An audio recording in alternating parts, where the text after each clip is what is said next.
going, you guys? Welcome back to my YouTube channel. My name is Madison Hill, and yes, it's time for another Pop Off with Madison. For today's Pop Off, I'm going to be talking about Kourtney Kardashian and Scott Disick because we now know what it was like for the two of them to recently run into each other at a friend's wedding. And also, speaking of that wedding, we also have to talk about Kourtney and Travis Barker because the two are getting slightly dragged, okay, a little more than slightly, for their PDA at the event because, you know, Kourtney was once again straddling Travis in public. On top of that, we're also going to talk about Scott Disick's dating life because he was spotted recently with one of his exes. So yeah, there's a lot that we need to get into, so we're not going to waste any more time and get straight to unwrapping these Kourtney, Scott, and Travis Barker facts. Alright, so recently you probably saw a lot of celebrities that you follow on Instagram go to Simon Hucks' wedding. Now, if you were wondering who the heck is Simon Huck, he's a PR executive and he's friends with a lot of celebrities. Case in point, his freaking guest list at his wedding was full of celebrities. All of the Kardashians were there, Chrissy Teigen and John Legend were there, Hailey Bieber was there. Regardless, you get the picture, it was definitely a celebrity-filled event. However, we're not here to talk about all the celebrities that were at Simon Hucks' wedding. We're here to talk about the Kardashians and specifically Kourtney and Travis Barker and Scott Disick all being in attendance. And thanks to a source who spoke to E! News, we now know what exactly went down when these three were in the same room. In this new report from E! News, a source said that Scott kept his distance from Kourtney and Travis for the majority of the night. The insider went on to say, quote, he doesn't want to see Kourtney and Travis's PDA and doesn't want to engage. It's still very awkward for Scott to be around them, but he knows he can't escape them. This e-source then continued on saying that Scott had a lot of friends at the wedding and that he stayed close to Kris and Khloe for most of the night. And the source also added that Scott was sitting and chatting most of the night and that, quote, he wasn't drinking or partying much. Now, before we talk about Scott Disick being back in the dating game and being spotted with one of his exes, first let's continue talking about this wedding and why Kourtney and Travis are being dragged for what they did at the reception. So during the reception, which for those of you who don't know, traditionally the reception happens after the wedding ceremony. That's where people have dinner and of course participate in lots of libations, dancing, partying, all of that fun stuff. However, what you don't often see at wedding receptions, at least the wedding receptions that I've been to, are people straddling one another like Kourtney Kardashian was seen straddling Travis Barker. This now controversial straddling PDA was caught in all of its glory by comedian, podcaster, and influencer Claudia Oshry, also known as Girl with No Job. She is the one who posted this clip on her Instagram story that has now been shared on social media. And yes, if you look at the Instagram story closely, that is Corey Gamble getting his face all up in Kourtney and Travis, and that's also Addison Rae's mom awkwardly clapping to the side. I'm telling you, people are absolutely not here for this much Kourtney and Travis PDA, and in fact, Girl with No Job story ended up on Reddit of all places, and that is where people are really going in the most. People were calling Kourtney and Travis's PDA embarrassing, saying that Travis's face looked sleazy. Others were calling it tasteless and classless, and then there was this person who said they really couldn't be any more cringe. Now, I obviously have so many thoughts about that Kourtney and Travis situation, but first, I have to fill you in on Scott Disick and him being spotted with his ex. So earlier this week, Scott Disick was spotted with one of his ex-girlfriends, 25-year-old Christine Burke. Just a little refresher, Christine and Scott were linked back in 2016. This was after one of his breakups with Kourtney Kardashian. And although the relationship didn't seem too serious, there was a trip to Mexico and multiple dinners at Nobu. Now, it's worth mentioning that this is the second woman that Scott Disick has been spotted with ever since he broke up with Amelia Hamlin. In fact, last week he was spotted out with Brooklyn Beckham's ex, 23-year-old Hannah Cross. And according to a source who spoke to E! News, Scott Disick is just trying to get himself back out there. As the source specifically said that Scott is, quote, getting back out in the dating scene and enjoying himself. This source also mentioned that things with Hannah Cross are casual, hence why he was probably also seen hanging out with Christine the very next week. And regardless, this source mentioned that after his split from Amelia, Scott knows he needs to be single right now. Alright, you guys, I cannot hold back any longer. I have to tell you all of my thoughts about all of this, so let's go ahead and make this pop-off official and get to that shambong.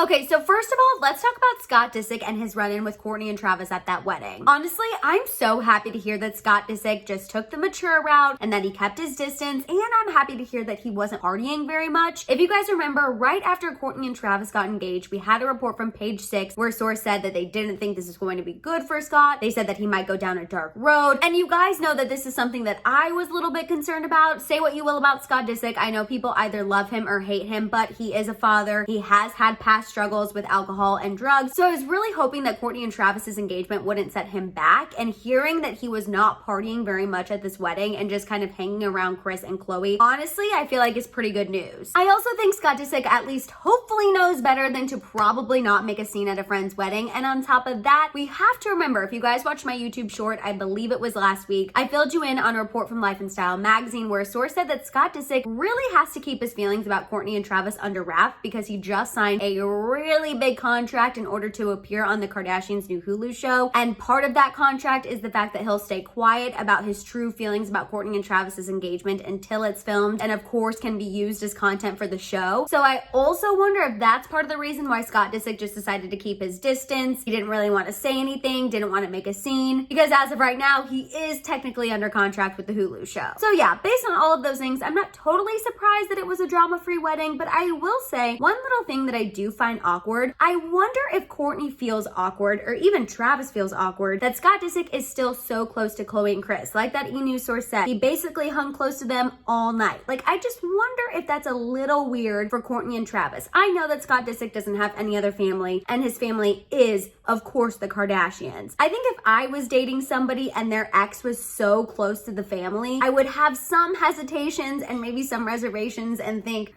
at some point, are they gonna want to boot me out of the picture so they can bring the ex back in? I don't know, it's just something I thought about. I'm sure Kourtney and Travis don't sweat it, and I'm sure Scott Disick is still very thankful to have those close relationships with Kris and Khloe, but I don't know, it was just something that crossed my mind. But let's move on and talk about Kourtney and Travis's PDA that is being dragged. Here's the thing, and I want to make this crystal clear. I am all for Kourtney Kardashian living her best life. I am so happy that Kourtney Kardashian is happy. I am also so happy that Kourtney Kardashian has finally found somebody who absolutely worships the ground that she walks on. I mean, I think I speak for all of us when I say having somebody look at us the way Travis looks at Kourtney is absolutely goals. However, having said all of that, a straddling lap dance at a wedding in front of your family, and this might be my Midwest values coming out, is an absolutely not for me. I don't know, I just feel like there is a time and place for that kind of PDA, and a wedding of one of your best friends where all of your family is in attendance is just not it. I actually follow Girl With No Job on Instagram, and I actually saw that Instagram story firsthand when she posted it, and I'm not gonna lie to you guys, I absolutely watched it more than once because my mind could just not process all that was happening in that Instagram story. Not only were Kourtney and Travis doing their straddling thing that they love to do in public, but then Corey Gamble, who was actually looking like he was having the time of his life, more power to him, getting his head in there, and then Madison I's mom just clapping to the side. I mean, it was really almost too much to process. But you know what? Even if I'm not for it, and I personally would never partake in that PDA, I guess it's whatever. If Kourtney and Travis are okay with it, it's ultimately them and their reputation, so more power to them. Now, finally, let's talk about Scott Disick and his little dating situation. I don't necessarily think it's a bad thing for Scott Disick to be dating around right now, but I also think that he absolutely needs to remain single for a little bit to figure out what he actually wants. And I want to clarify, when I say I don't think it's necessarily a bad thing for Scott Disick to be dating around, do I think he needs to be dating 23 and 25-year-olds? I don't know, not really. I will say I would prefer him to date a 23 or 25-year-old over a 19 or 20-year-old any day of the week. So Scott Disick, I guess, do whatever you need to do. But at some point, I really do hope that Scott Disick finds an actual compatible life partner, because I really do think that is the only way he will actually fully be able to let Kourtney Kardashian go. Because clearly, based on Kourtney and Travis's behavior, she is probably gone from Scott Disick forever. So I do think at this point, Scott Disick deserves to find somebody who he wants to be with and who makes him happy, because obviously Kourtney has done that. So I think it would be unfair of us to say we don't wish that for Scott. I know he's done a lot of horrible things, but I don't want any bad juju, so I'm gonna say yes, obviously we want the same for Scott Disick. I definitely think it's gonna take him some serious actual dating around to find that person. Again, you can't be messing around with all of these young women, because I'm not quite sure that's who Scott Disick needs, but still, nonetheless, I do hope he finds somebody eventually. All right, you guys, that is all I have for you when it comes to Kourtney, Travis, and Scott. I want to hear all of your thoughts and feels down below. While you guys are at it, make sure you give this video a thumbs up. Please make sure you hit that subscribe button, and don't forget that notification bell. For more content, make sure you follow me over on Instagram and TikTok, and of course, don't forget to keep coming back to my channel to check out my YouTube shorts. You guys can also find all of my merch at my merch store at houseofhill.com, and on that note, I'll see you guys next time. Bye!